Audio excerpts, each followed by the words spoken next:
सरदार वल्लभ भाई पटेल जो तब होम मिनिस्टर थे, उन्होंने 5 मई 1950 को एक लेटर लिखा था नेहरू को। इसमें उन्होंने क्लियरली बोला कि नेशनल हेराल्ड के लिए जो फंड्स कलेक्ट हो रहे हैं उनमें कुछ तो गड़बड़ है। लेकिन नेहरू ने क्या किया, उन्होंने पटेल की बात को कंप्लीटली इग्नोर कर दिया। ये थी नेशनल हेराल्ड स्कैम की शुरुआत। अगर 1950 में नेहरू ने पटेल की बात को नजरअंदाज ना किया होता और अगर नेशनल हेराल्ड मामले पर एक्शन लिया होता तो आज उनकी वंशावली पर यह जनरेशनल फ्रॉड का तमगा नहीं लगता। नमस्कार दोस्तों, आज हम बात करेंगे एक ऐसे स्कैम की जो नेशनल हेराल्ड से शुरू हुआ और यह स्कैम इतना पुराना है कि इसकी जड़ें 1950 में मिलती हैं। और सबसे शॉकिंग बात, सरदार वल्लभ भाई पटेल ने तभी इसके खिलाफ वार्निंग दी थी, लेकिन जवाहरलाल नेहरू और कांग्रेस ने उनकी एक ना सुनी। अजीब बात यह है कि भारतीय मीडिया में इस मुद्दे पर ज्यादा बातचीत नहीं हुई, लेकिन हम आपको पूरी बात बताते हैं। आप बस ये वीडियो देखते रहिए और चैनल सब्सक्राइब करना ना भूलिएगा। दोस्तों, नेशनल हेराल्ड क्या है? ये न्यूज़पेपर 1938 में जवाहरलाल नेहरू ने शुरू किया था। तब इसका मकसद आज़ादी की लड़ाई में सहयोग करना था, लेकिन 1950 आते आते एक स्कैम का हब बन गया। सरदार वल्लभ भाई पटेल जो तब होम मिनिस्टर थे, उन्होंने 5 मई 1950 को एक लेटर लिखा था नेहरू को। इसमें उन्होंने क्लियरली बोला कि नेशनल हेराल्ड के लिए जो फंड्स कलेक्ट हो रहे हैं उनमें कुछ तो गड़बड़ है। पटेल ने नेहरू को लिखा था कि हिमालयन एयरवेज नाम की एक कंपनी से जुड़े 2 लोगों की तरफ से नेशनल हेराल्ड को 75,000 का डोनेशन आया था। पटेल ने आगे ये भी लिखा कि दोनों व्यक्तियों ने इंडियन एयरफोर्स के ऑब्जेक्शंस को बाईपास करके एयर मेल सर्विस का गवर्नमेंट कॉन्ट्रैक्ट ले लिया था। इसी तरह अखानी नाम के एक और बिजनेसमैन ने नेशनल हेराल्ड को डोनेशन दिया था, जिसे सेम गवर्नमेंट कॉन्ट्रैक्ट चाहिए था। पटेल ने नेहरू को आगाह किया था कि इस बिजनेसमैन के ऊपर कोर्ट्स में बैंक डिफ्रॉडिंग समेत कई मामले चल रहे हैं।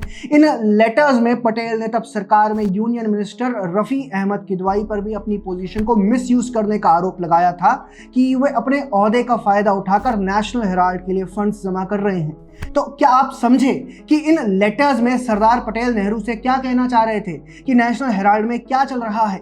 मतलब नेशनल हेराल्ड के ऑफिस में डोनेशन वाली बोरी पहुंचा दो और गवर्नमेंट कॉन्ट्रैक्ट ले जाओ। अगर आगे हम नेहरू के जवाबी लेटर्स पढ़ते हैं तो इनमें उन्होंने काफी अनसीरियस टोन में लिखा है कि यह मामला उन्होंने अपने दामाद फिरोज गांधी को रेफर किया है कि इसकी जांच फिरोज करेंगे। मजेदार बात यह है कि उस समय फिरोज दरअसल नेशनल हेराल्ड के जनरल मैनेजर भी थे। आगे के जो लेटर्स हैं उनमें पता चलता है कि नेहरू इस मामले से खुद को किनारे कर रहे हैं कि उन्हें कोई आइडिया नहीं है कि नेशनल हेराल्ड में कौन फंडिंग कर रहा है। वे तो पिछले 3 साल से इस पर ध्यान ही नहीं दे रहे हैं। लेकिन पटेल के शब्दों से पता चलता है कि वे नेहरू के जवाब से फिर भी खुश नहीं थे और उन्होंने नेशनल हेराल्ड की फंड रेजिंग पर अपनी गहरी चिंता व्यक्त की। ये तो साफ है, नेहरू के टाइम में ही नेशनल हेराल्ड एक टूल बन गया था पॉलिटिकल फेवर्स और करप्शन के लिए। लेकिन नेहरू ने क्या किया, उन्होंने पटेल की बात को कंप्लीटली इग्नोर कर दिया। ये थी नेशनल हेराल्ड स्कैम की शुरुआत। पटेल की वार्निंग को ठुकराकर नेहरू ने एक डेंजरस प्रेसिडेंट सेट कर दिया जो आगे जाके कांग्रेस के डीएनए का हिस्सा बन गया। अब देखो दोस्तों, पटेल ने 1950 में जो चिंता दिखाई थी वो आज 2025 में कितनी सच साबित हो रही है।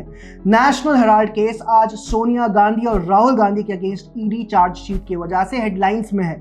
ईडी का कहना है कि गांधीज ने 5,000 करोड़ का स्कैम किया, प्रॉपर्टीज को इलीगली एक्वायर करके बिना अपने पैसों का इन्वेस्टमेंट किए। ये स्कैम 2010 से शुरू हुआ जब यंग इंडियन लिमिटेड नाम की कंपनी बनाई गई और नेशनल हेराल्ड के एसेट्स को उसके थ्रू टेक ओवर किया गया। अगर 1950 में नेहरू ने पटेल की बात को नजरअंदाज ना किया होता और अगर नेशनल हेराल्ड मामले पर एक्शन लिया होता तो आज उनकी वंशावली पर यह जनरेशनल फ्रॉड का तमगा नहीं लगता। और मित्रों, नेहरू ने जब पटेल की एडवाइस को इग्नोर किया तब देश का बेड़ा गर्क हुआ है। चाइना पर पटेल की वार्निंग को भी नेहरू ने इग्नोर किया, जिसकी वजह से आज भी भारत का एक हिस्सा चाइना ने इलीगली ऑक्यूपाई कर रखा है। साफ है, सालों पहले ही पटेल ने नेशनल हेराल्ड के स्कैम को भांप लिया था। चाइना पर भी उनका अंदेशा सही साबित हुआ था। किसी नेता के लिए यह तभी संभव है जब उसमें ज्ञान, व्यवहारिकता और जरूरी क्षमता जैसे गुण हो, जो शायद नेहरू में नहीं थे।